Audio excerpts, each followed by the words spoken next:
Hello, good day. So வீட்டுக்கு வந்து refresh ஆகிட்டு அப்படியே நாங்கள் கோயிலுக்கு கிளம்பிட்டோம். கோயில் வந்து வாக்கபிள் டிஸ்டன்ஸில் தான் இருக்குது. ஆனால் அந்த 2 பசங்களெல்லாம் வச்சுட்டு நடக்கிறதுக்குள்ளே ஒரு வழி ஆகிடும். அதனால ஆட்டோ பிடிச்சிட்டோம். இங்கேருந்து கோயில் வரைக்கும் ஆட்டோவில் போனோம். நாங்கள் எல்லா வருஷமும் கோயில் போகும்போது எங்கள் அம்மா இந்த மாதிரி கோழியையும் சேவலையும் வந்து நேர்ந்து விடுவாங்க. நமக்கு இருக்கிற அந்த நோய் அது எல்லாமே இந்த கோழிக்குள்ளே போயிடும் அப்படின்னு எங்கள் அம்மா ஏதோ ஒரு நம்பிக்கையில் இருக்காங்க. ஸோ எல்லா வருஷமும் கோழி எடுத்துகிட்டு போவோம்.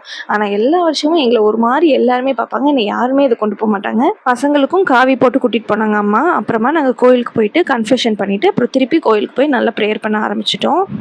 என்னதான் கூட்டமாக இருந்தாலும் கூட்டம் வந்து மோஸ்ட்டாக மூவிங் க்ரௌடாக தான் இருக்கும். ஸோ நம்ம உட்காந்து ப்ரேயர் பண்ணும்போது எந்த டிஸ்டர்பன்ஸும் இருக்காது.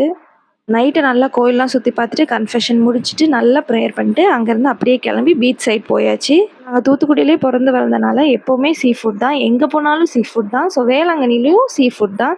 நேராக போய் சீ ஃபுட் கடை எங்கே இருக்குன்னு தேடி பார்த்து சாப்பிட போயாச்சு. எங்கள் அப்பாவுக்கு ஒன்று என் பையனை தூக்குற வேலை, இல்லைன்னா என் பொண்ணை தூக்குற வேலை, இதே தான் வேலையாக வச்சுருந்தாங்க. எல்லா இடத்துலையும் தூக்கிட்டே சுற்றிட்டு இருந்தாங்க. நாங்கள் மோஸ்ட்டாக இந்த பாஸ்கருங்கிற ஒரு கடையில் தான் சாப்பிடுவோம். ரொம்ப கூட்டமாக இருந்தால் மட்டும்தான் அங்கே சாப்பிட போயிடுவோம். இன்றைக்கி மேலே கூட்டம் இல்லை, ஸோ அங்கே போய் சாப்பிட போயிட்டோம். Parotta, fish, fried rice, prawns, crabs, dosa இது எல்லாமே சாப்பிட்டோம். அதுக்கு வந்து ஃபிஷ் ஃப்ரை, அப்புறம் சாம்பார், சட்னி எல்லாமே கொடுத்துருந்தாங்க. இன்றைக்கி வந்து லெதர் ஜாக்கெட், அதுக்கப்புறமா வந்து சார்டின்ஸு, அப்புறமா கிழங்கா ஃபிஷ் இது எல்லாமே சாப்பிட்டோம். எல்லாமே ரொம்ப ஃப்ரெஷ்ஷாக இருந்தது. சாப்பிட ரொம்ப டேஸ்ட்டாக இருந்தது. அப்புறம் வேறு என்ன, வேளாங்கண்ணி வந்தாலே பொரி, கடலை இது எல்லாமே ஃபேமஸ். ஸோ எல்லாத்துலேயும் கொஞ்சம் கொஞ்சம் வாங்கி டேஸ்ட் பண்ணோம்.